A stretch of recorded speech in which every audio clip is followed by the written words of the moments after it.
Baik,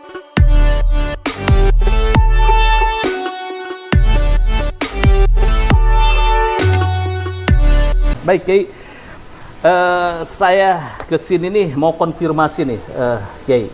Kemarin saya podcast dengan Trah Sunan Ampel, Kiai Munawir, yang mengatakan menantang Habib Rizik untuk berdebat dengan Kiai Imad. Kemudian saya juga podcast dengan salah satu Kiai Sepuh, yaitu Gus Lim di Bogor, pengasuh Pondok Pesantren Ibnu Akil. Malahan beliau lebih maju lagi, Kiai. Siap untuk menggelar debat nasab ini antara Kiai dan Habib Rizik. Hadiahnya ini luar biasa ini, bukan karena Gus Lim mengatakan bahwa bukan mereka tidak punya uang, saya yakin Kiai Imad itu banyak uangnya, kemudian Habib Rizik umroh berkali-kali, tetapi rasa bahagianya kalau ini terjadi, debat ini akan diumrohkan nih, umroh bersama, termasuk saya nih pada suatu TV sebagai saksi sejarahnya. Luar biasa. Ya, saya ucapkan terima kasih sama Gus Lim, seorang kiai yang kita kenal, sangat mempunyai karisma di wilayah Kabupaten Bogor dan sekitarnya. Dan saya menyambut baik usulan beliau, orang tua kita Gus Lim, untuk bersedia menjadi penyelenggara terjadinya debat antara saya dan Rizik Syihab. Tetapi terus terang saya, Kang Mas Yusuf, pesimis bila pihak Rizik Syihab berani untuk melayani tantangan debat dari Gus Lim itu. Tapi Kiai Imad itu serius ini, siap kalau ada undangan untuk berdebat dengan Habib Rizik. Ketika saya membuat sebuah tesis itu kan sebenarnya menunggu antitesis. Iya. Ketika antitesis itu ada, nanti kita lihat antitesisnya ini memenuhi syarat tidak untuk disebut antitesis dari sebuah tesis yang telah dikeluarkan oleh seorang peneliti seperti saya. Yeah. Jadi berbagai macam kesempatan yang dimana saya diundang selama ini, suasana-suasana akademis yang saya harapkan itu selama ini selalu gagal. Di UIN Syarif Hidayatullah, ketika kita mau dipertemukan dengan Profesor Said Agil Al-Munawar, gagal. Iya. Kemudian di Wali Songo, ketika dipertemukan kita rencananya dengan Rabita Alawiyah, gagal. Iya. Sebelumnya di Banten juga, ketika panitia Banten akan mengadakan dan mempertemukan saya dengan Topik Segaf, itu pun gagal. Iya. Hanya dikirim Hani Palatas dan beberapa orang dari saudara kita dari Kibin, tetapi ternyata mereka juga tidak mengatasnamakan sebagai perwakilan dari Rabita Alawiyah. Iya. Kemudian dari berbagai macam narasi yang dibuat seakan-akan bahwa saya tidak berani berdebat, itu sebenarnya adalah sebuah framing yang menurut saya tidak perlu untuk ditanggapi. Karena memang saya menunggu. Jadi kalau apabila pihak Rizik Syihab ketika ditantang oleh Kiai dari Bogor, Gus Lim, itu kemudian menerima, daripada kita perang-perang begitu seperti kata beliau itu mau nantang perang monyet-monyet, lebih baik kita perang argumentasi, perang epistemologis, bagaimana nasab Balawi yang sudah putus ini dipertanggungjawabkan oleh mereka di hadapan publik. Iya.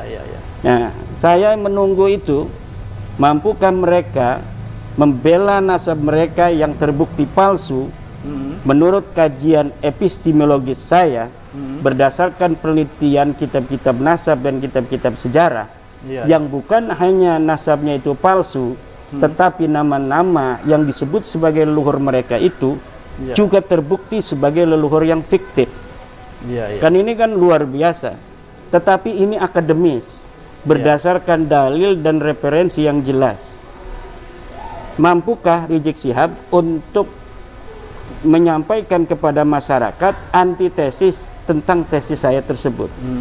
Jadi saya sekali lagi menyampaikan sebuah apresiasi yang tiada terhingga untuk Gus Lim, kiai kita dari Bogor, apabila betul dari pihak Rizik Syihab itu menerima tantangan dari Gus Lim itu, insya Allah saya akan datang. Siap Kiai Imad ya? Siap. Iya, ini saya konfirmasi nih. Saya catat ini tebal-tebal. Kiai Imad siap untuk berdebat dengan Habib Rizik Syihab yang akan digelar di Pondok Pesantren Ibnu Agil. Ini kita harapkan ini bisa tergelar. Tapi lagi-lagi Kiai Imad, ini seringkali Kiai Imad di framing sebagai Kiai Imaduddin Al-Kaburi karena di Banten itu Kiai Imad tidak datang. Ini cukup mengganggu apa tidak ini? Saya itu tidak terlalu memikirkan apa yang dipersepsikan orang terhadap saya. Iya. Jadi orang boleh berkata apapun tentang kita dan kita tidak mempunyai kendali atas mereka. Tapi kita punya kendali atas diri kita sendiri. Jadi apa saja dalam hidup ini itu tidak boleh kita sebagai manusia berjalan di atas dunia ini berdasarkan persepsi orang tentang kita, tetapi bagaimana respon kita terhadap persepsi orang itu. Jadi yang kita bisa kendalikan adalah diri kita sendiri. Orang mau berkata apa tentang diri kita itu silahkan, tetapi kita bisa mengendalikan respon terhadap apa yang mereka katakan. Dan tentang apa namanya itu, di Banten itu Kiai Salim dari Cilacap sudah memberikan klarifikasi. Karena memang beliau adalah sebagai salah satu orang yang berada di tengah-tengah acara itu. Beliau hadir di situ. Beliau juga adalah pendukung daripada tesis saya, dan beliau juga mengaku bahwa waktu itu siap untuk meladeni Rabita Alawiyah, membantu Kiai Imad untuk berdebat dengan Rabita Alawiyah. Asalkan Rabita Alawiyah itu betul-betul atas nama Rabita Alawiyah. Jadi walaupun bukan topik segap, tetapi yang hadir itu mendapatkan surat mandat dari Rabita Alawiyah. Tetapi ketika Kiai Salim menanyakan bersama Gus Ajis Jazuli, dan waktu itu masih ada Tengku Qori. Iya, Tengku waktu itu ya. Iya, masih ada Tengku Qori. Halo Tengku. Ketika ditanya oleh Kiai Salim, apakah Hanif Alatas Qurtubi Lebak itu mewakili daripada Rabita Alawiyah, mereka jawab tidak. Nah, kalau tidak mewakili atas nama Rabita Alawiyah, sedangkan acara itu adakan untuk mempertemukan saya dan Rabita Alawiyah, baik dengan Taufik Sigap langsung maupun dengan wakilnya, tapi ternyata kan Taufik Sigap sudah menyatakan. Jadi beberapa hari sebelumnya saya mendapatkan screenshot dari saudara saya Imam Ibrahim bahwa Taufik Sigap, Rabita Alawiyah tidak mau datang dan tidak mau mengutus wakil. Sementara waktu itu, tapi bisa berubah kan, beberapa hari itu kadang-kadang manusia itu pikirannya berubah. Itulah yang saya antisipasi, takut ada perubahan. Tiba-tiba mereka datang. Ketika kita nggak datang, tiba-tiba mereka datang. Akhirnya saya memberikan apa namanya semacam surat mandat, karena itu juga diminta oleh Tengku Qori, bahwa Kiai, agar ada sebuah kenang-kenangan buat saya dalam hidup saya merantau ke Jawa ini, bahwa saya pernah membela Kiai, membela nasab Rasulullah. Tolong bikinkan sebuah surat mandat atas nama saya, dan beberapa perwakilan lainnya akan saya laminating dan akan saya pajang katanya di tembok sebagai kenang-kenangan dalam hidup saya. Oke, saya penuhi permintaan Tengku Qori itu. Saya membuat dengan tangan saya sendiri. Beberapa nama yang bersedia. Jadi saya belum kenal dengan Kiai Salim, saya belum kenal dengan Gus Ajis Jazuli, tetapi mereka sudah ada komunikasi melalui alat komunikasi bahwa mereka mendukung saya dan siap untuk bersama Kiai meladeni perwakilan Rabita Alawiyah yang ada di Banten. Kemudian ketika ditanyakan pihak Rabita Alawiyah atau yang hadir itu oleh Tengku, apakah Anda mewakili dengan Kiai Salim dari Rabita Alawiyah? Ternyata mereka tidak mewakili. Maka Kiai Salim mundur. Kiai Salim mundur, tidak mau, maka di situ hanya ada Tengku, ada Ajis Jazuli, Gus Ajis, dan satu lagi. Dan akhirnya ya itu terjadi debat kusir. Yang paling terkenal diam. Nah, diam itu sekarang jadi channel itu, channel diam saudara kan ya. Baik, Ini kita bongkar sejarah apa tentang debat nasab. Baik, oke. Kemarin itu kan juga Habib Hanif dan kawan-kawan ya, Rumel Abbas juga membuat buku itu, jawaban apa mengokohkan bahwa nasab, keabsahan nasab Balawi. Kemudian Kiai Imad pun apa memberikan sebuah jawaban dengan buku yang tidak kalah tebalnya, malah lebih tebal Kiai Imad. Yeah. Nah, ini pesan moral apa yang ingin Kiai sampaikan kepada netizen atau kepada akademisi?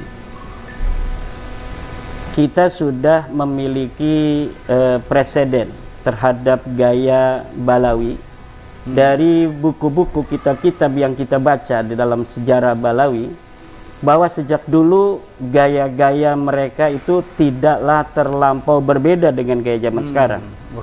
Bagaimana skandal ilmiah yang dibuat oleh Ali Asakran yang menyebut nama ulama-ulama sebelumnya, yang banyak sekali dalam kitabnya Al-Burqatul Musyiqah, bahwa nasab mereka sebagai seorang sayyid itu sudah dilegitimasi oleh ulama-ulama masa lalu, dan disebutkan di situ oleh Ali Asakran nama-nama ulama.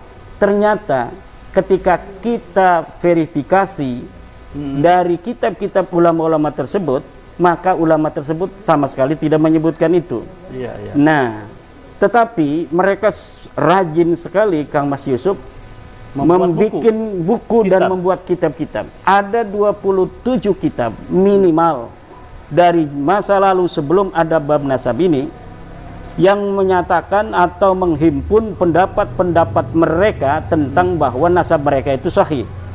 Jadi sebenarnya mereka itu sejak lama meragukan nasabnya mereka sendiri, sehingga dengan itu mereka memerlukan sebuah penguatan terus-menerus tiada henti sampai hari ini terbongkar selama 550 tahun dari 895 sampai 2022-2023 itu 550 tahun kebohongan, kedustaan nasab mereka, yang sebelumnya mereka mengaku 895, dari 345 juga adalah 550 tahun.